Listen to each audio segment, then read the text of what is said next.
স্বাগত আজকের বাংলাদেশে। আপনাদের সাথে আছি গোলাম কিবরিয়া। এবারের হজ যাত্রার শুরু থেকেই তৈরি হয়েছে নানা রকম জটিলতা। বাড়তি ফি ও ভিসা জটিলতাকে দায়ী করেছেন অনেকে। কেন এই পরিস্থিতি, কি এর সমাধান, এসব নিয়ে কথা হবে আজকে বাংলাদেশে। আজকের আলোচনার বিষয় হজের বন্ধুর পথ। কথা বলতে স্টুডিওতে আছেন ধর্ম বিষয়ক মন্ত্রণালয়ের যুগ্ম সচিব মোহাম্মদ হাফিজ উদ্দিন, আছেন বিমান বাংলাদেশ এয়ারলাইন্সের জনসংযোগ বিভাগের মহাব্যবস্থাপক শাকিল মিরাজ এবং হজ এজেন্সিজ অ্যাসোসিয়েশন অব বাংলাদেশ হাবের মহাসচিব সাদাত হোসেন তসলিম। স্বাগত আপনাদের। আমরা দেখলাম আজকে ধর্মমন্ত্রী বললেন যে হজের জন্য এই অব্যবস্থাপনা বা দুরবস্থার জন্য যারা দায়ী তাদের বিরুদ্ধে কঠোর ব্যবস্থা নেওয়া হবে। উনি হুঁশিয়ারি করেছেন। কারা দায়ী বলে মনে করেন আপনি? ধন্যবাদ আপনাকে। আসলে হজ ব্যবস্থাপনার যে কার্যক্রমটি সেটা কিন্তু একটা ব্যাপক কার্যক্রম, এটার বিস্তৃতি অনেক, এবং এই কার্যক্রমের সাথে সংশ্লিষ্ট রয়েছে আমাদের অনেকগুলি মন্ত্রণালয়, বিভিন্ন সংস্থা, সেটার সাথে আছে আমাদের Hajj agencies association of Bangladesh HAB, এবং এইখানে প্রায় 1100 হজ এজেন্সিস। তাদের বাইরেও আছে যারা হজ যাত্রীদেরকে পরিবহন করে, বিমান সংস্থাগুলো। হ্যাঁ, বিমান সেখানে আছে। তো সম্মিলিতভাবে আমাদের এই কাজটা সম্পন্ন করতে হয়। আপনারা দেখেছেন যে ইতিপূর্বেও বিগত বছরে এই হজ কার্যক্রম অত্যন্ত সুষ্ঠুভাবে সম্পন্ন হয়েছে, এবং এখন যে হজ কার্যক্রমটা আমাদের দেশে পরিচালিত হচ্ছে সেটা মূলত ইহজ কার্যক্রম, এবং সেটা বর্তমান সরকারের মাননীয় প্রধানমন্ত্রী তিনি এই ইহজ সিস্টেমের প্রবর্তন করেছেন। ইহজ সিস্টেমের আওতায় এখানে সবগুলি কাজ এগুলি অনলাইনে সম্পাদিত হয়, যেমন প্রাক নিবন্ধন থেকে শুরু করে নিবন্ধন, তারপর ইহজ সিস্টেমে ভিসা লজমেন্ট, ভিসা প্রিন্ট হওয়া, পাসপোর্ট যাচাই, সমস্ত কাজগুলি কিন্তু অনলাইনে সম্পন্ন করতে হয়। এই ব্যাপক কাজ সেটা ধর্ম বিষয়ক মন্ত্রণালয় করছে, এবং পাশাপাশি অন্যান্য সংস্থার সহযোগিতা লাগছে। যেমন আমরা ন্যাশনাল আইডি কার্ড যে প্রকল্প, সেখান থেকে কিন্তু আমাদের সেগুলো তো বুঝলাম, মানে আসলে এই অব্যবস্থাপনা বা এখন যে একটা পরিস্থিতি হয়েছে, এটার পিছনে কারা? কোনো অব্যবস্থাপনা এখনো সৃষ্টি হয়নি, বা এটা বলার কোনো আমাদের মন্ত্রী বললেন, রাশেদ খান মেনন, উনি বলেছেন যে প্রায় 40,000 হজযাত্রী যাত্রা অনিশ্চিত হয়ে পড়েছে। এটা কেন হয়েছে? সেটা মাননীয় মন্ত্রী মহোদয় বলেছেন, কিন্তু বিষয়টা ঠিক সেরকম নয়। আমার এখানে আমাদের হাবের মহাসচিব আছেন, এবং আমাদের বিমানের যে এবং আমরা দেখছি যে বিমানেরও একটার পর একটা ফ্লাইট বাতিল করতে হচ্ছে, মানে অনেকগুলো। না, এটা প্রতি বছরই কিন্তু বিমানের ফ্লাইট এরকম বাতিল হয়। হ্যাঁ, বিমানের ফ্লাইট প্রতি বছরই, গত বছরে এরকম ফ্লাইট বাতিল হয়েছে। ফ্লাইট বাতিল হয়েছে মূলত আমাদের এখানে যে ভিসাপ্রাপ্ত হজযাত্রীগণ, তাদেরকে যথাসময়ে, মানে তাদেরকে যে ভিসা দেওয়া হয়েছে, তাদের টিকিট এর ব্যাপার সমস্ত কিছু কমপ্লিট, কিন্তু আমাদের যে এজেন্সির পক্ষ থেকে তাদেরকে যথাসময়ে সেখানে প্রেরণ করছেন না, বা এই সকল কারণে দেখা যাচ্ছে যে আমাদের ওই ফ্লাইট কিছুটা। তাহলে দেখা যাচ্ছে এখানে হজ এজেন্সিগুলোর কিছুটা না, হজ এজেন্সিগুলি আমাদের এই কার্যক্রমের সাথে ওতপ্রোতভাবে তারা সংশ্লিষ্ট। মূলত তারা এই কিছুদিনের মধ্যে আমরা যে জিনিসটা লক্ষ্য করেছি, যে তারা দাবি করেছেন যে মোয়াল্লেম ফি বৃদ্ধি, সৌদি আরবে যে মোয়াল্লেম ফি কারা বাড়িয়েছে? সৌদি আরব সরকার। এইটা মূলত বৃদ্ধি পেয়েছে, এই কথাটা বলা যাবে না। আমরা মোয়াল্লেম ফি যেটা নির্ধারণ করেছি, আমাদের সরকারি দুইটা প্যাকেজ হয়েছে, আপনারা জানেন। মোয়াল্লেম ফির বিষয়টা নিয়ে আপনার কাছে আরেকবার আসবো, এটা নিয়ে আসলে বিস্তারিত আলোচনার দাবি আছে, এই বিষয়টা নিয়ে আসবো, এটি একটা বড় ইস্যু। আমি আসছি আপনার কাছে শাকিল মিরাজ। আপনি, এবার আমরা দেখলাম যে একটার পর একটা বেশ কয়েকটি ফ্লাইট বাতিল হয়েছে, এবং আমরা শুনলাম যে বিমানে নাকি প্রতি বছরই এমন হয়ে থাকে। এই বছরটা কি ব্যতিক্রম, নাকি সবসময় এরকম ফ্লাইট বাতিলের নজির থাকে আপনাদের? ধন্যবাদ। আপনারা জানেন যে হজ আমাদের ইসলাম ধর্মের 5টি মূল স্তম্ভের মধ্যে একটি, এবং যারা হজে যান তারা আল্লাহর মেহমান, এবং হজ একটা ধর্মীয় অনুভূতি সম্পূর্ণ একটা আমাদের বিশাল একটা আমাদের কর্মকাণ্ড, যেখানে বিমান কর্মীরা এটাকে শুধু বাণিজ্যিক কর্মকাণ্ডে অংশ মনে করেন না, এটা জাতীয় দায়িত্ব বলে মনে করেন। আমরা হিস্ট্রিক্যালি যা দেখেছি, যে ডেটা এবং রেকর্ড দেখেছি, হজের শুরুতে প্রথম 7 থেকে 8 দিন যাত্রীদের ব্যাপক চাপ থাকে, এবং শেষের দিকে একটা চাপ পড়ে। তো সেটাকে মাথায় রেখেই আমরা এবার হজে প্ল্যান করেছিলাম।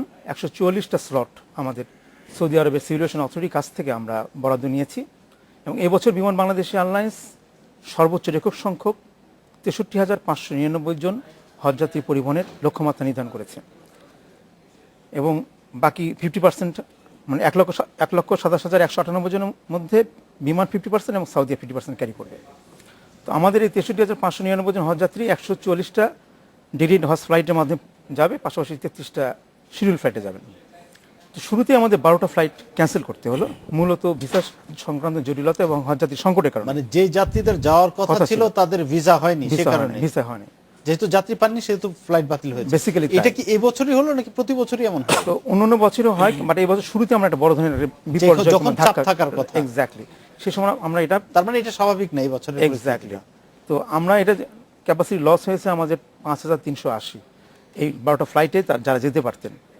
এখন আমাদের সেভাবে যে প্ল্যানটা করেছি, এই 5,380 ক্যাপাসিটি লসকে মোকাবেলা করে পুরো হজটাকে কমপ্লিট করা, সবাইকে সহি সালামত বড় চ্যালেঞ্জ। এখানে বিমানের আমি যদি মানে একজন লেম্যান হিসেবে আমি যেটা বুঝি দুইটা চ্যালেঞ্জ। এক হচ্ছে গিয়ে এতগুলো যাত্রীর টাকার একটা বিষয় আছে, বাণিজ্যিক বিষয় আছে। আরেকটা হচ্ছে তাদের যখন ভিসা হবে তখন তো তাদেরকে পরিবহন করতে হবে, এক্স্যাক্টলি সেইটা আবার রিশিডিউল করাও বোধহয় একটা বড় চ্যালেঞ্জ আপনাদের। এক্স্যাক্ট। তো এখন যে বিষয়টা হলো যে আমরা ইতিমধ্যে সৌদি সরকারের কাছে বাড়তি স্লটের জন্য আবেদন করেছি।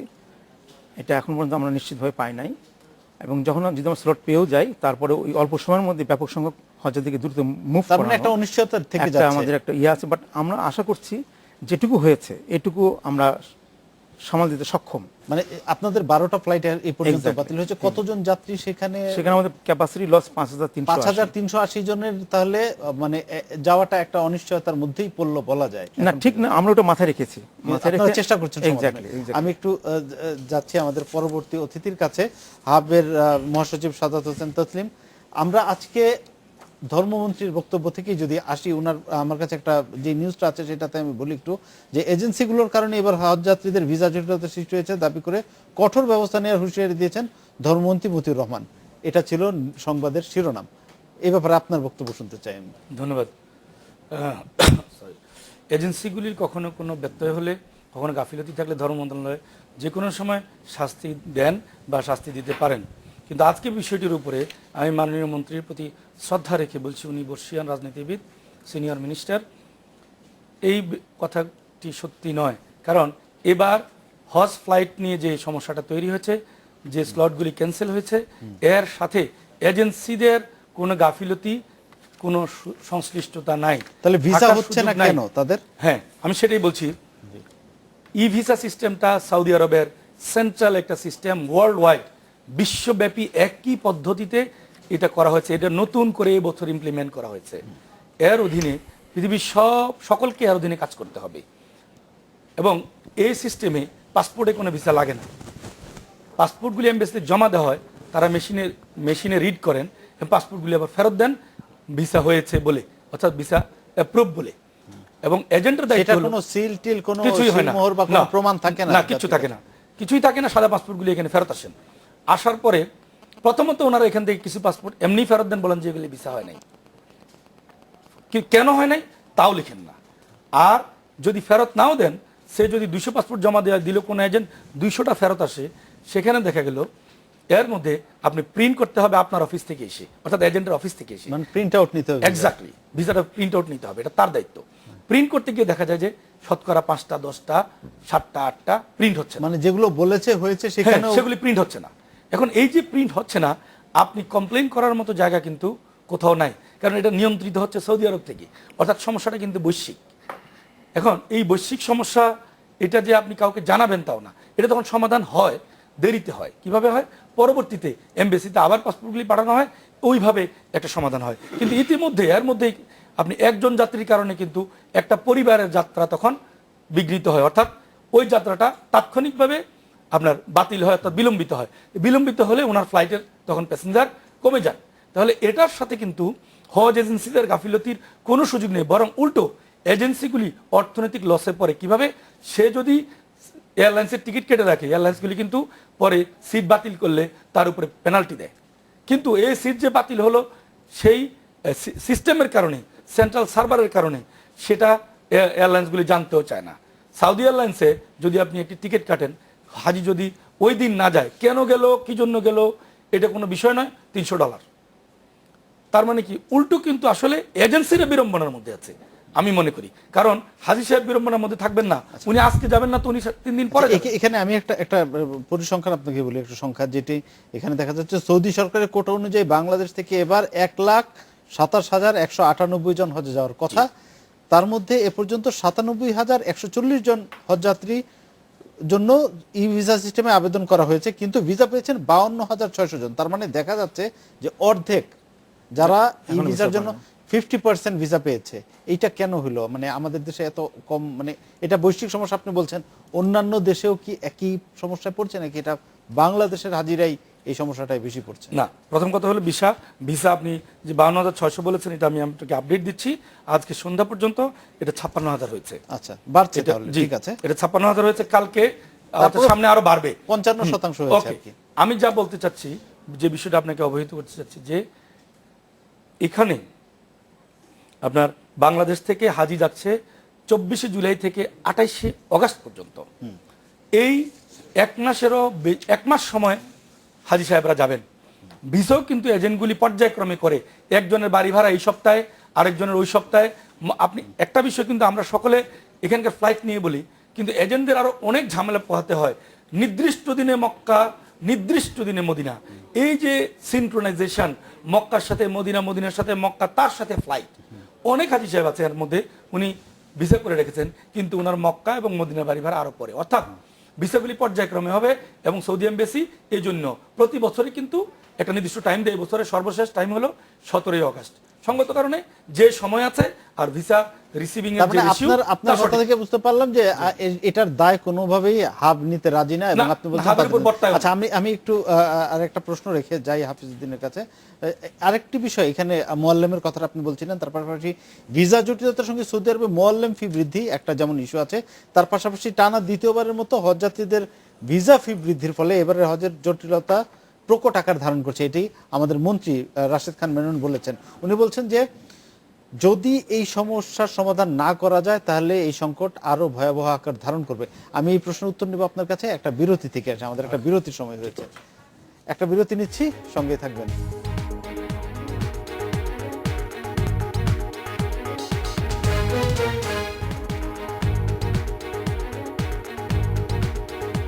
আবারও স্বাগত আজকের বাংলাদেশে।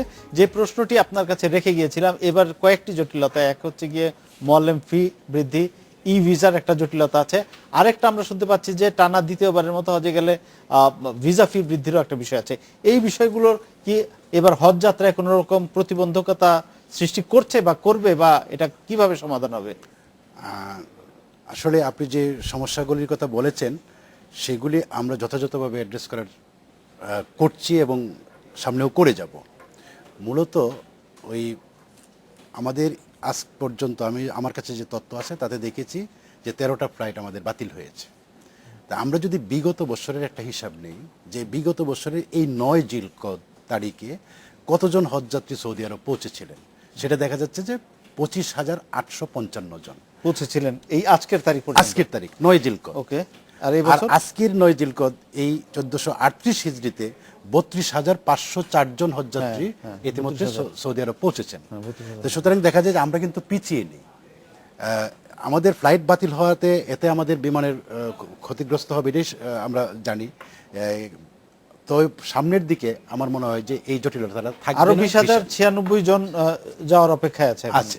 আমরা এখন পর্যন্ত ভিসা ইস্যু হয়েছে 56,208টি, আর ভিসা লজমেন্ট হয়েছে 97,140টি।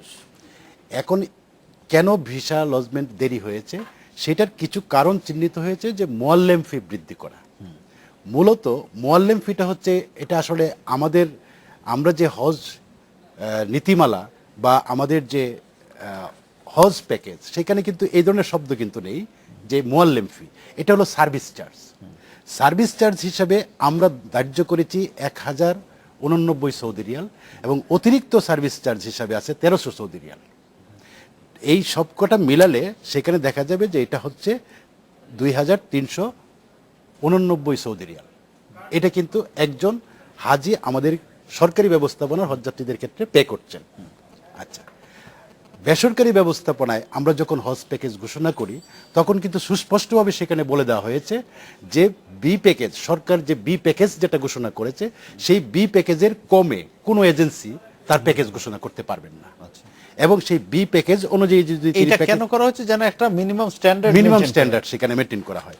এবং সেখানে সুস্পষ্টভাবে এটাও বলে দেওয়া হয়েছে যে মানে ন্যূনতম নির্ধারিত অতিরিক্ত সেবা ক্রয়ের চুক্তি সৌদি মুআল্লামের সাথে করতে হবে।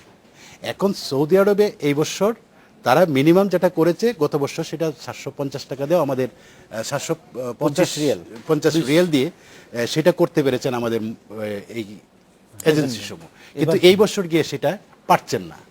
কিন্তু সেখানে লাগছে 1500 সৌদি রিয়াল। কিন্তু 1500 সৌদি রিয়াল যেহেতু হাজিদের কাছ থেকে প্যাকেজ অনুযায়ী যদি তারা মুআল্লিম ফি নিয়ে থাকেন তাহলে এটা সমস্যা হওয়ার কথা ছিল না। তারপরেও এই বিষয়টা নিয়ে আমাদের ধর্ম বিষয়ক মন্ত্রণালয়ের মাননীয় মন্ত্রী মহোদয় যথাসময়ে তিনি ডিও দিয়েছেন সেখানে সৌদি সংশ্লিষ্ট কর্তৃপক্ষের কাছে, এবং সেই জিনিসটা যাতে তাৎক্ষণিকভাবে নিরসন হয় সেটা চেষ্টা করেছেন। এবং সৌদি আরবে আমাদের যে কাউন্সিলর হজ এবং অন্যান্য কর্মকর্তা যারা আছেন তারা সম্মিলিতভাবে সেটা আলোচনা করে সেটা একটা সুরাহা হয়ে গিয়েছে। সুতরাং এই কারণে যে সামনের দিকে মুআল্লিম ফির কারণ দেখিয়ে আর ভিসা লজমেন্টে কোনো বিলম্বিত হওয়ার কথা নয়। আরেকটা বিষয় আসছে, সেটা হলো যে 2000 সৌদি রিয়াল ভিসা ফি বাড়ানো হয়েছে, সেটা বিগত 2 বছরে যারা হজ করেছেন সেরকম হজ যাত্রীদের ক্ষেত্রে এটা বৃদ্ধি করা হয়েছে। নতুন হাজিদের জন্য না, নতুন হাজিদের জন্য নয়। এবং এটা শুধু আমাদের দেশের জন্য নয়, এটা সারা বিশ্বের যত হাজিরা আসবেন সবার জন্য একই নিয়ম প্রযোজ্য। তবে এইটা মানে হঠাৎ করে এটা আমাদের ইতিমধ্যেই কিন্তু অনেক হজযাত্রী চলে গিয়েছেন, মাঝামাঝি পর্যায়ে এসে আমরা জানলাম যে এটা তারা ধার্য করেছেন। তবে সরকারিভাবে আমরা আজকে চিঠি পেয়েছি আমাদের যে সৌদি আরবের যে হজ কাউন্সিলর হজ তার কাছ থেকে আমরা চিঠি পেয়েছি যে হ্যাঁ এটা কার্যকর হবে।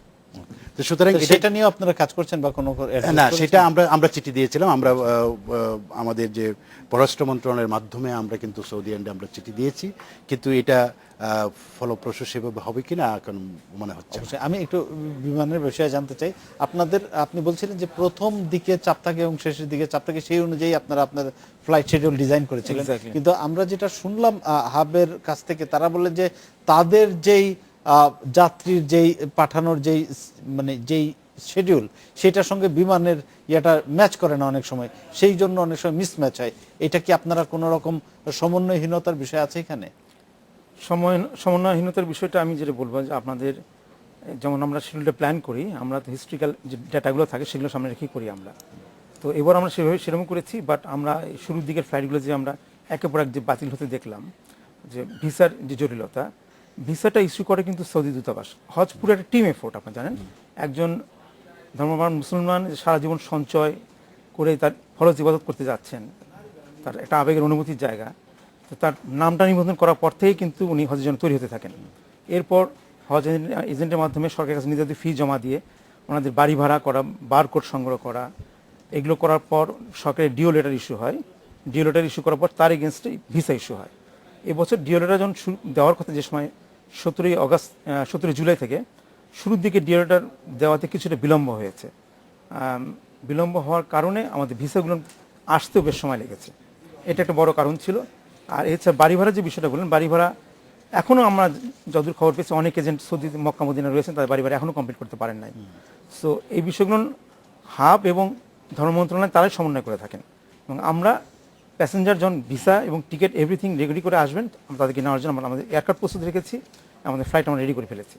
এবং আমাদের ক্যাপাসিটি লস কমানো যায় এই জন্য প্রথমবারের মতো আমরা যেটা করেছি 50% অ্যাডভান্স টাকা দিয়ে সিট বুকিংয়ের একটা ব্যবস্থা রেখেছি। পাশাপাশি এবছর বিমানের নতুন সিস্টেম চালু করেছে যে আমাদের ফিরতি হজ ফ্লাইট, যারা কোন ফ্লাইটে ফিরবেন সেই বোর্ডিং কার্ডটাও আমরা এখান থেকে যাওয়ার সময় দিয়ে দিচ্ছি। মানে যাওয়ার সময় তিনি জানেন যে ওই করে ওখানে ফিরতে হবে। এবং আমাদের এই যে পুরো প্রক্রিয়াটা যাতে আরো মোর সিস্টেমেটিক হয়, সেজন্য আমাদের হাজিরা যেন আরো ভালোভাবে যেতে পারেন, আমরা চট্টগ্রাম থেকে আপনারা এই যে এই পরিকল্পনাগুলো নেওয়া শিডিউল করার সময় হাবের সঙ্গে কি বসে বা কোনো রকম আলোচনা বেশ কয়েক দফায় বসানো হয়, সেখানে আন্তঃমন্ত্রণালয়ের সভা হয় এবং সকলের সরকারের সবকটা স্টেক হোল্ডার যারা থাকেন তারা সবাই মিলেই বসে এই প্ল্যানগুলো করেছেন। এবং পরবর্তীতে আমাদের বিমান পরিচালনা পরিষদের হজ সংক্রান্ত সাব কমিটি তারা এটা অনুমোদন দিয়েছেন, এবং আমাদের ম্যানেজমেন্ট এই বিষয়গুলো অনুমোদন দেওয়ার পরে আমরা সেগুলো পাবলিশ করেছি, শিডিউলটা পাবলিশ করেছি। শিডিউল পাবলিশ করার পর আমরা ধর্ম মন্ত্রণালয়ে হ্যান্ড ওভার করেছি। এবছর আজকে 3রা আগস্ট রাত 9টা পর্যন্ত আজকের যে ফিগার, আমাদের 60টা ফ্লাইট অপারেট করার কথা ছিল, আমরা অপারেট করেছি 46টা ফ্লাইট, 12টা ক্যান্সেল হয়েছে, 2টা ডিলে হয়ে গেছে, এবং আমরা ক্যারি করেছি 16,023 জন যাত্রী। পাশাপাশি একই সময়ে সৌদিয়া এয়ারলাইন্স ক্যারি করেছে 17,763 জন যাত্রী। সৌদি এয়ারলাইন্সের সঙ্গে আমাদের ডিফারেন্স দেখবেন 1,000 সামথিং ডিফারেন্স, কিন্তু আমাদের ফ্লাইট ক্যান্সেল হয়েছে 12টা, ওদের হয়েছে 4টা। আমাদের ফ্লাইট বেশি ক্যান্সেল হয়েছে। সৌদিয়ার চেয়ে আমাদের ফ্রিকোয়েন্সি বেশি ছিল, অনেক ফ্রিকোয়েন্সি ছিল, সৌদি এয়ারলাইন্স আন্ডারলোড গেছে অনেক, এটা একটা বিষয়। আর এই বছর আমরা যেটা করেছি, চিটাগাং থেকে সরাসরি জেদ্দা আমরা ফ্লাইট অপারেট করবো 13টা, এবং বাংলাদেশের ইতিহাসে প্রথমবারের মতন চট্টগ্রাম থেকে আমরা মদিনায় আমরা হজ ফ্লাইট করছি 2টো, যাতে ওই অঞ্চলের যারা অধিবাসী আছেন তারা যেন সহজেই মক্কা পৌঁছতে পারে। এবং সিলেট থেকে আমরা 4টা flight direct dedicated flight Jeddah operate করবো। চিটাগাং ফ্লাইটও উদ্বোধন হচ্ছে 4 আগস্ট আগামীকাল, এবং সিলেট এটা 7 আগস্ট আমাদের অপারেট করা হবে। আমি আপনার কাছে আবার আসবো। আমি একটু সাদাত হোসেন তাসলিমের কাছে একটা প্রশ্ন রেখে যাই, বিরতির সময় হয়েছে, বিরতি থেকে এসে উত্তর নেব আপনার কাছে। সেটি প্রশ্নটি হচ্ছে যে আমরা দেখলাম যে ধর্মমন্ত্রী হুঁশিয়ারি দিলেন যে হাবের কেউ বা এজেন্সিগুলোর কেউ যদি এই অনিয়মের সঙ্গে জড়িত থাকে তাহলে ব্যবস্থা নেওয়া হবে। এরকম আমরা আগেও দেখেছি, বিভিন্ন সময় তাদের বিরুদ্ধে অনেক কথা উঠে, সব ক্ষেত্রে এটা হতে পারে। কিন্তু হাব একটা অ্যাসোসিয়েশন হিসেবে আপনাদের নিজস্ব কি মেকানিজম আছে? আপনাদের কোনো সদস্য যদি নিয়মের ব্যত্যয় করে বা কোনো রকম অনিয়মের সঙ্গে জড়িত থাকে বা মানুষকে হয়রানি করে, আপনারা কি ব্যবস্থা নেন সেটা আমি আপনার কাছে জানবো একটা বিরতি থেকে এসে। নিচ্ছে একটা বিরতি, সঙ্গেই থাকবেন।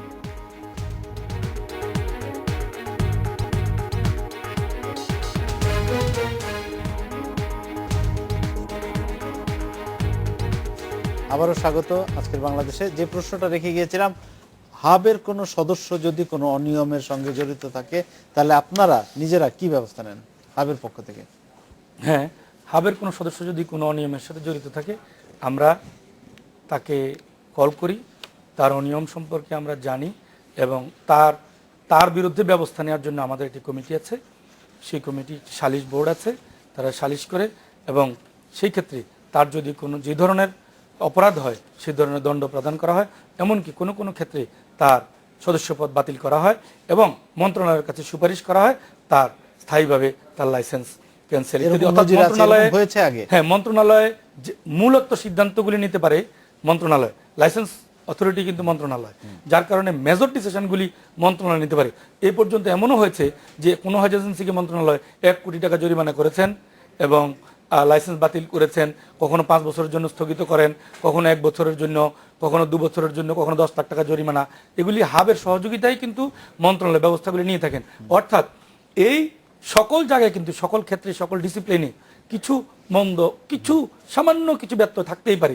এই হজ ব্যবস্থাপনার মধ্যে, হজ এজেন্সিদের মধ্যে যদি কেউ এরকম থাকে, তিনি কিন্তু পার পাচ্ছেন না। মন্ত্রণালয় ব্যবস্থা নিচ্ছে, হাব সহযোগিতা করছে, এবং এভাবেই এই একটা সুন্দর শৃঙ্খলা প্রতিষ্ঠিত আছে বলে আমি মনে করি। এখানে আরেকটু বিষয় আমি যোগ করতে চাই। আমাদের সম্মানিত যুগ্ম সচিব ধর্ম বিষয়ক মন্ত্রণালয় উনি বলেছেন যে 1089 সৌদি রিয়াল এখানে সার্ভিস চার্জ এবং 1300 রিয়াল এখানে সরকারি ব্যবস্থাপনার না। উনি বলেছেন যদি এই টাকাটা যদি হজ এজেন্সিগুলি নেয় তাহলে মোয়াল্লেমের ক্ষেত্রে সমস্যা হওয়ার কথা নয়। ওনার এই বক্তব্যের সাথে আমি দ্বিমত পোষণ করছি। প্রথম কথা হলো 1089 রিয়াল, এবছর ওনারা 1089 রিয়াল এর সমপরিমাণ 23,000 প্লাস টাকা সমস্ত এজেন্সি থেকে, অর্থাৎ হাজি সাহেবানদের থেকে গ্রহণ করেছেন। কিন্তু এই টাকাটা আবার এজেন্টকে পরে ফেরত দেন তিনি সৌদি আরবে মোয়াল্লিম ফি প্রদানের জন্য। ওনারা তখন 3,000 টাকা কম ফেরত দিয়েছেন, নিয়েছেন কিন্তু 1089 রিয়াল, 23,000 টাকা। এই 3,000 দেওয়ার সময় দিয়েছেন 20,000। ওনাদের এখানে কিন্তু এটা হলো আপনার মাছের ছাই আছে না, এরকম প্রবেশ করে আর এটা কখনোই বের হয় না। ওনাদের এখানে প্রবেশ করলে কিন্তু আর কিছু, ওনাদের সাথে কিন্তু বহু বিষয় আছে আমাদের যেগুলি রিজলভ করা হয় নাই, অনেক বিষয় আছে, এগুলি পরবর্তীতে উনিও জানেন, আলোচনা হবে। দ্বিতীয়ত 1300 রিয়াল উনি বলেছেন যে মোয়াল্লেমের জন্য নির্ধারণ করা হয় 1300 রিয়াল। তাহলে সব মিলিয়েও কিন্তু 1500 রিয়াল যদি কোনো এজেন্সিকে মোয়াল্লেম বাবদ দিতে হয়, তাহলে এই টাকা নিলেও তার 1500 রিয়াল এখান থেকে আসছে না। 1 2 নাম্বার হলো যে 2000 সৌদি রিয়াল, একটু আগে উনি যেটা বললেন 2000 সৌদি রিয়াল সৌদি সরকার আরোপ করেছে, যিনি 2015 অথবা 16 সালে গিয়েছেন। এই যে ফ্লাইট জটিলতা, এর পেছনে কিন্তু ওনাদেরও কিছুটা অবজ্ঞা, কিছুটা ধীরে চলার বিষয় এখানে ছিল। আমরা ওনাদেরকে চিঠি দিয়েছিলাম ধর্ম মন্ত্রণালয়কে যে 2000 রিয়াল যেহেতু আরোপিত হয়েছে, এই 2000 রিয়াল তো দিবেন যিনি আগে হজ করেছেন অথবা বারবার করেন, তাহলে তিনি তো একজন রিচ ম্যান, এবং তিনি যদি বুঝেন যে সত্যি এই টাকাটা সৌদি কর্তৃপক্ষ কর্তৃক ধার্য করেছে, প্রপার অথরিটি যদি এই অ্যানাউন্সমেন্টটা দেয়, তাহলে কিন্তু ভিসাগুলি হয়ে যেত, মাঝখানে এই জটিলতাটাও হতো না। তো উনি তো বললেন ওনারা হ্যাঁ, চিঠি পেয়েছেন ওনারা বিলম্বে। না, ওনারা আমরা আগেই বলেছি অফিশিয়াল চিঠিটা পেয়েছেন না, বিলম্বে। ওনারা কখন অফিসিয়াল চিঠি পেয়েছেন বা অফিসিয়াল চিঠি আর 3 মাস পাবেন না, এই ফাঁকে এইটার কিন্তু ওনাদেরকে এই সুযোগ এটাকে অ্যাড্রেস করা ওনাদের উচিত ছিল। গত 26 তারিখ থেকে 26শে জুলাই থেকে এজেন্টের অ্যাকাউন্ট থেকে 2000 রিয়াল করে কর্তন করা হচ্ছে। আমরা ওনাদের শরণাপন্ন হয়েছি, ওনাদের সহায়তা চেয়েছি এবং বলেছি একটি বিজ্ঞপ্তি প্রকাশ করুন। ওকে, সৌদি কর্তৃপক্ষ চিঠি হয়তো অফিসিয়ালি দেন নাই, কিন্তু ওনারা নিজেরাও জানেন যখন ওনাদের হাজি লজমেন্ট করতে যান, ওনাদেরও তখন উনি জানেন, আমি এবং উনি আমরা নিজেরাই দেখেছি, উনি নিজেও জানেন যে 2000 রিয়াল সরকারি হাজির ক্ষেত্রেও যখন সিস্টেম 2000 রিয়াল বাড়তি চাচ্ছে, বাড়তি দিতে হ্যাঁ, হচ্ছে। বাট তখন বিষয়টা পরীক্ষিত। তাহলে এই বিষয়ে ওনারা আমাদেরকে আগেই সহযোগিতা করতে পারতেন, যদি করতেন আমার মনে হয় বিষয়টা আরো ভালো হতো আগে থেকে। এই জটিলতাটা এই পর্যায়ে আসতো না, যদিও জটিলতাটা সমাধানযোগ্য। আমি আশা করি সমস্যা হবে না, কারণ অন্যান্য বছর এর চাইতে বেশি ফ্লাইট, গত বছর ফ্লাইটের সংখ্যা কিন্তু আরো কম ছিল বিমানের, কিন্তু ক্যান্সেল হয়েছে 20টি, আর এবার ফ্লাইটের সংখ্যা আরো বেশি, ক্যান্সেল হয়েছে মাত্র 13টি এখনো পর্যন্ত। তো সঙ্গত কারণে আমি মনে করি এটা একবারে খুবই যে হতাশাজনক, আশঙ্কাজনক, যেতে পারবে না 40,000, 7,000, 12,000, 50,000, এগুলি সবগুলি এক ধরনের আপনার এই মানে কিছুটা হলো যে মানে যেন তেন কথা। আপনি আশা করছেন যে সবাই যেতে পারবে, আমরাও তাই চাই। আমার অভিজ্ঞতা তাই বলে। আমি আপনার কাছে আরেকবার আসবো, আমি একটু যাচ্ছি। আমরা দেখি যে হজ যাত্রীদের মূলত দুই ভাগে ভাগ করা যায় মোটা দাগে। এক হচ্ছে ব্যালটি নন ব্যালটি, মানে সরকারি ব্যবস্থাপনা কেউ যান, আর কিছু বেসরকারি। এই দুইটার মধ্যে পার্থক্যটা কি? এখনো মানুষের মধ্যে আমরা দেখি যে সরকারি ব্যবস্থাপনায় যাওয়ার ব্যাপারে অনেক আগ্রহ বা আস্থার জায়গাটা আছে। তো সরকারি ব্যবস্থাপনায় মূলত এইখানে তাদের সমস্ত কাজকর্ম, তাদের বাড়ি ভাড়া করার থেকে শুরু করে, বেসরকারিটা তাই করে না সেটা আমরা করি, সেটা সরকারি বাড়ি ভাড়াটা কিন্তু আমরা নিজেরা করছি, এবং তাদের সমস্ত মানে দেখাশোনা, তাদের যে গাইড প্রোভাইড করা বা প্রশিক্ষণ দেওয়া, সমস্ত কিছু সেটা সরকারিভাবে করা হয়ে থাকে। এবং সরকারি হাজিরা কি সবাই বিমানেই যায়?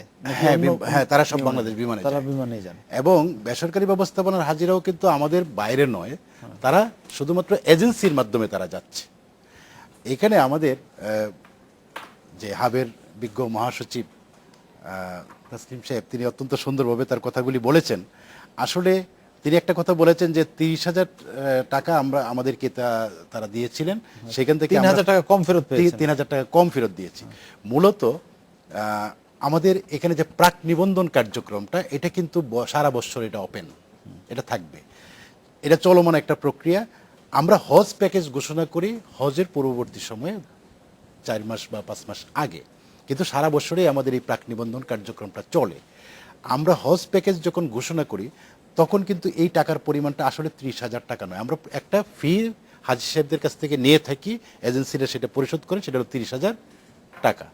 কিন্তু সেই 30,000 টাকা পরবর্তীতে দেখা যায় যে প্যাকেজ ঘোষণার পরে এই টাকার পরিমাণটা কিন্তু বেড়ে যায়। বেড়ে যাওয়ার পরে সেই টাকাটা এই বছর হয়ে গেছে সেটা 33,000 টাকা। 33,000 টাকা যখন হয়েছে, আমরা যখন তাদেরকে এই টাকাটা ফেরত দিয়েছি, ফেরত দেওয়ার সময় তখন সেই টাকাটা কর্তন করে তাদেরকে শুধু ফেরত দিয়েছি। সেটা কোনো ব্যাখ্যা কি আপনারা দিয়েছেন? হ্যাঁ, ব্যাখ্যা অবশ্যই দিয়েছি, ব্যাখ্যা দিয়েছি তাদেরকে, আমরা হাবকে চিঠি দিয়েছি, প্রত্যেক এজেন্সিকে আমরা চিঠি দিয়েছি। তাহলে তো এটা নিয়ে প্রশ্ন ওঠার কথা নয়। আচ্ছা, আরেকটা যদি হয়ে যায় তাহলে কিভাবে, যদি প্যাকেজে হয়ে যায়, আমার যদি খরচ নির্ধারণ করে আমাকে প্যাকেজে নির্ধারণ করে দেওয়া হয়, তাহলে পরবর্তীতে ওই 3,000 টাকা আমি কোত্থেকে আনবো? না, সেখানে যদি ক্লজ থাকে যে কোনো কারণে যদি বাড়ে, তাহলে সেটা তাহলে বলতে হবে যার 3,000 টাকা করে প্যাকেজে বাড়লো। আর যদি তাই হতো, উনি যেটা বলছেন, যদি তাই হতো যে 30,000 টাকা নিচ্ছি, তাহলে আপনি রাউন্ড ফিগার 30,000 নিতেন, কেন আপনি 30,752 টাকা? এটা বিগত বছরে 30,752 কেন হবে? কেন আপনাকে আপনার মাধ্যমে আবার আপনার কাছে আসবে। তো আর আরেকটা হলো যে এটা নিয়ে কোনো তেমন জটিলতা হওয়ার কথা নয়। এখানে 3,000 টাকা মানে বাংলাদেশি টাকা, সেটা রিয়েলে কিন্তু কনভার্ট করলে অনেক কম। আমরা একটু শেষ করে আমরা বিরতির সময় হয়ে গেছে। এরপরে আসছে আমাদের এখানে ওই যে ভিসা লজমেন্টের ব্যাপারে যে বলা হচ্ছে যে ভিসা কম হচ্ছে, আসলে কিন্তু তুলনামূলকভাবে গত বছরের তুলনায় এই সময়ে ভিসা কিন্তু আমাদের বেশি হয়েছে, কিন্তু হজযাত্রীরা মানে এজেন্সি সমূহ তারা যাদের ভিসা হয়েও আছে তাদেরকেও প্রেরণ করছেন না। এইখানে ভিসা নিয়ে কোনো জটিলতা থাকার কথা নয়। এই ইহজ সিস্টেমে এই ভিসা লজমেন্টের কাজটা সম্পূর্ণভাবে হলো এজেন্সির উপর। সংশ্লিষ্ট এজেন্সি তার নিজস্ব ইউজার আইডি এবং নিজস্ব পাসওয়ার্ড আছে এবং তারা সরাসরি সৌদি ইহজ সিস্টেমে ভিসার জন্য লজমেন্ট করেন এবং সেইখানে কতগুলি ইনফরমেশন ইম্পোর্ট দিতে হয়। সেই ইনফরমেশনগুলির মধ্যে আছে যেমন বাড়ি নাম্বার, তিনি কোন বাড়িতে হাজি উঠাবেন সেই নাম্বার থাকতে হবে, কোন মুয়াল্লেমের অধীনে তিনি যাচ্ছেন সেই মুয়াল্লেম নাম্বার দিতে হবে। এই সকল ইনফরমেশনগুলি যখন দেবেন, দেওয়ার পরে তার যে আইবিএনে যে টাকাটা জমা হয়েছে সেখানে টাকা থাকলে সেই টাকাটা কর্তৃত হবে, হওয়ার পর সেই ভিসাটা সেন্ড হবে মিনিস্ট্রি অফ ফরেন অ্যাফেয়ার্সে, Saudi ministry of foreign affairs. সেইখানে যাওয়ার পর তারা সেটাকে অ্যাকসেপ্ট করবেন, অ্যাকসেপ্ট করে সেটা ইনফরমেশন পাঠিয়ে দেবে সৌদি এমবেসিতে। পরবর্তীতে এই হজ এজেন্সি সহ তারা সবাই এসে আমাদের এই পরিচালক হজের নিকট তাদের পাসপোর্ট সহ একটা সব কিছু জমা দেবেন, কাগজপত্র দেওয়ার পর আমরা সেই পাসপোর্টগুলি সেখানে কিন্তু যাচাই বাছাই করছি এবং আমাদের মন্ত্রণালয় থেকে সেখানে একটা কমিটি গঠন করে দেওয়া হয়েছে যাতে সঠিক ব্যক্তিটা কিনা সেটা যাচাই করার জন্য পাসপোর্টগুলি আমরা ফিজিক্যালি ভেরিফিকেশন হচ্ছে এবং অনলাইনে ভেরিফাই হচ্ছে। তারপরে আমরা দিনের কাজটা দিনেই কিন্তু সম্পন্ন করছি, মানে কোনো পেন্ডিং থাকে নাও পেন্ডিং। আজকে সারাদিনের যে পরিমাণ পাসপোর্ট জমা হচ্ছে সমস্ত পাসপোর্ট আজকে যাচাই বাছাই করে আগামীকালকে সকালে ডিও যাচ্ছে সৌদি এমবেসিতে এবং সৌদি এমবেসিতেও খুব একটা দেরি হচ্ছে না এবং সেখান থেকেও চলে আসছে। তাহলে এই প্রক্রিয়া যদি চলতে থাকে আশা করা যায়। আমি একটা বিরতিতে যাওয়ার আগে আপনার কাছে একটা প্রশ্ন রেখে যাই। আমরা দেখলাম যে বিমানে 12টি ফ্লাইট ইতিমধ্যে ক্যান্সেল হয়েছে। এর মূল কারণ হচ্ছে ভিসা সংক্রান্ত জটিলতা, যেহেতু জটিলতা হচ্ছে না।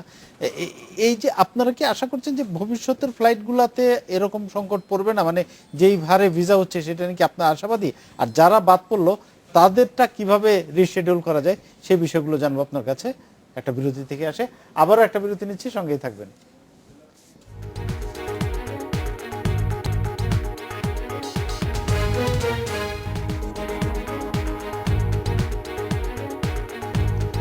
আবারও স্বাগত আজকের বাংলাদেশে। যে প্রশ্নটা আপনার কাছে রেখে গিয়েছিলাম, দুইটা বিষয়। এখন পর্যন্ত যাদের ভিসা হয়নি, ভিসা জটিলতায় যারা বিমানের যাত্রী কমে গেছে, তাদের বিষয়ে আপনারা কতটা আশাবাদী যে তাদেরকে নিতে পারবেন? আর যাদের ফ্লাইট বাতিল হয়েছে তাদের কি বা কিভাবে আপনার নিয়ে যাওয়া হবে? এই দুইটা বিষয় কিভাবে আপনারা সমন্বয় করবেন? আপনার আজকে পরিসংখ্যান থেকে যেটা আমি জানতে পারলাম যে 56,000 ভিসা হয়েছে আজকে পর্যন্ত, অর্থাৎ এখনো 50% ভিসা হয় না। সো আমরা খুব একটা আশাবাদী এখন হতে পারছি না, সংখ্যা আমাদের এখনো রয়ে গেছে। কারণ ভিসা ভরার যে ট্রেন্ড সেখানে আমরা যেটা দেখতে পাচ্ছি যে আমাদের একটা ফিক্সড টাইম 32 ডেজের মধ্যে আমাদেরকে এই 64,000 হাজি কারি করতে হবে। অর্থাৎ each and everyday in an average আমাকে 2000 হাজি নিয়ে যেতে হবে ওখানে। তো 2000 হাজি নিতে গেলে আমাকে 400 ক্যাপাসিটি এয়ারক্রাফট ডেলি 5টা ফ্লাইট আমাকে ফুল করতে হবে। আর এই 5টা ফ্লাইট ফুল করে দেওয়ার মতো প্যাসেঞ্জারের যোগানটা সেটা কিন্তু আমি এখন পাচ্ছি না।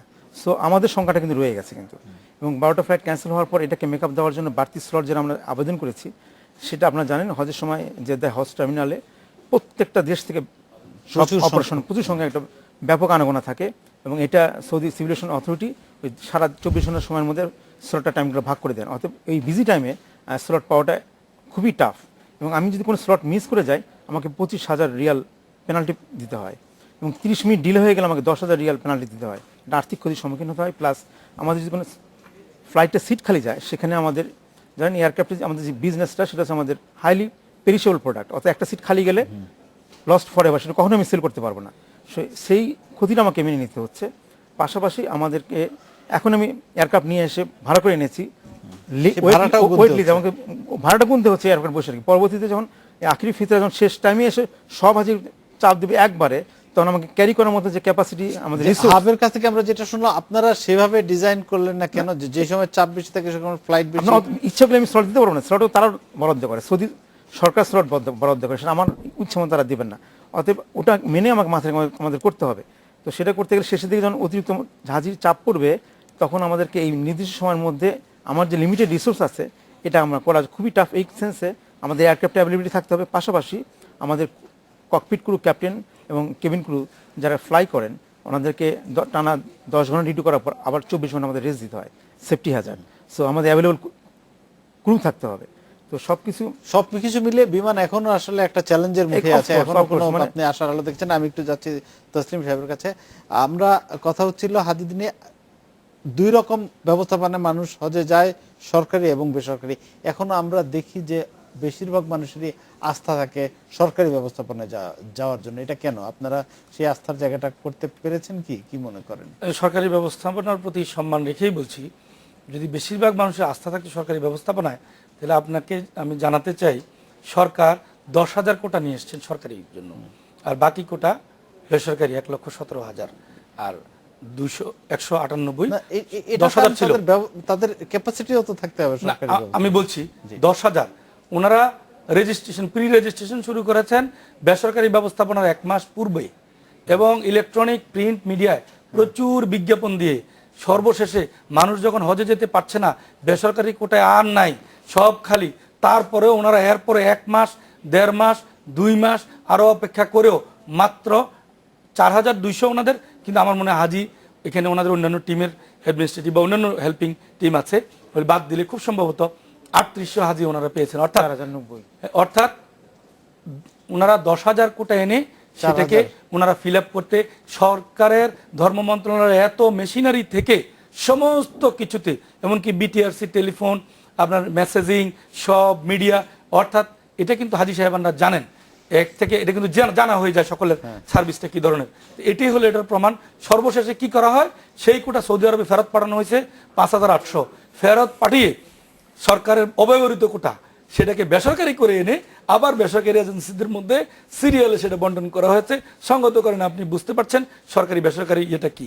আর যে কমপ্লেইনটা আসে, কমপ্লেইন করা খুবই সহজ। বেসরকারি ব্যবস্থাপনাকে বেশি প্রশ্নবিদ্ধ করা হয়, তীরবিদ্ধ করা হয়, এবং কারণটা কি? ওনাদের কিন্তু বেসরকারি ব্যবস্থাপনার এজেন্সিগুলি যে, আমি সেটা বলছি, এজেন্সিগুলি যে কি দুর্ভোগ এজেন্সিগুলি পোহায়, আমার মনে হয় এখন অনুষ্ঠানের নাম হওয়া উচিত হাজিদের দুর্ভোগ না, এজেন্সিদের দুর্ভোগ। আমরা অনুষ্ঠানের শেষ পর্যায়ে চলে এসেছি একদম। আমি একটু বলতে হবে এখানে, আমি শুধু একদম আমি এটুকু শুধু বলতে চাই যে বেসরকারি ব্যবস্থাপনায় অনেক কঠোরভাবে অনেক কষ্ট করে বেসরকারি এজেন্টগুলি কিন্তু এই হজ পরিচালনা করে, এবং 1,23,000 হাজির দায়িত্ব এই বেসরকারি এজেন্টদের মধ্যে। 1,23,000 হাজির দায়িত্ব নিয়ে এর মধ্যে সামান্য ছোটখাটো ব্যত্যয় থাকা এটা কিন্তু অস্বাভাবিক নয়। 1,23,000 হাজিকে নির্দিষ্ট দিনে সৌদি আরবে মুভমেন্ট করানো, নির্দিষ্ট দিনে মক্কায়, নির্দিষ্ট দিনে মদিনায় ইত্যাদি প্রক্রিয়াগুলি সম্পন্ন করে বাংলাদেশে নিয়ে আসার দায়িত্ব এই বেসরকারি হজ এজেন্সিগুলি এত বছর যাবৎ পালন করছে বলেই হজ ব্যবস্থাপনা ভালো আছে, এবং ইনশাআল্লাহ এই বছরও কোনো সমস্যা হবে না, সবকিছু সঠিক থাকবে। আমরা একদম শেষ পর্যায়ে আপনি শুধু আপনার কাছে জানতে চাই, এই যে যাদের ভিসা হয়নি বা ভিসার জন্য পড়েছে তাদের সম্ভাবনা কতটুকু এই কয়েকদিনের মধ্যে হয়ে যাওয়া? আসলে যারা এখনো ভিসা প্রাপ্ত হননি তারা ভিসা পেয়ে যাবেন। ভিসা লজমেন্ট করলে সেখানে ভিসা না পাওয়ার ক্ষেত্রে কোনো মানে জটিলতা আছে, ফ্লাইট জটিলতা বা অন্য কোনো জটিলতা এটা আটকাবে না। আমরা বিগত বছরে বা তার আগেও দেখেছি যে এরকম কিছু সমস্যা এটা কিন্তু হয়ে যায়। আপনি দেখবেন যে কিছু কিছু সমস্যা আছে যে গত বছর যে সমস্যাটা আমরা ফেস করে আসছি, এই বছর ঠিক সেই সমস্যা আমরা আশা করব সবাই হজে যেতে সবাই যাবে। আমাদের সময় একদম শেষ। ধন্যবাদ আমাদের স্টুডিওতে আসার জন্য। একদম শেষ পর্যায়ে চলে এসেছি। এই ছিল আজকের বাংলাদেশ। দেখা হবে আগামী রোববার এই সময়। ভালো থাকুন, সুস্থ থাকুন, শুভরাত্রি।